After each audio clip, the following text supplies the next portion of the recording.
Hello Malegaon, ये है आपकी आवाज।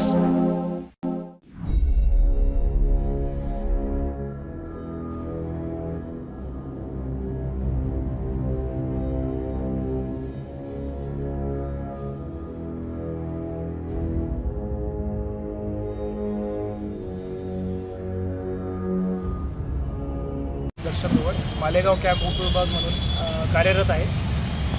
दिनांक 22/2/2026 रोजी रात्री 8:45च्या सुमारास आम्हाला गुप्त बातमी मिळाली होती की काही इसम गिरणा नदीच्या पात्रात देशी कट्ट्याचे लोखंडी पिस्तूल विक्री करण्याच्या उद्देशाने त्यांनी ठेवलेले आहे स्वतःजवळ.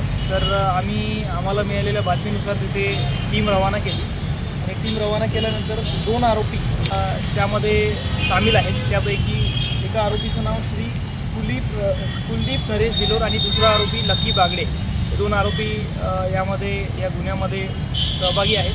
तेथे टीम रवाना केल्यानंतर आम्हाला 2 लोखंडी पिस्तूल मिळालेले आहेत. हे देशी बनावटीचे 2 पिस्तूल आम्ही तिथून हस्तगत केले व एक आरोपी कुलदीप नरेश भिलोर यालासुद्धा आम्ही पकडलेला आहे. आरोपी क्रमांक 2 फरार आहे, त्याचा शोध चालू आहे.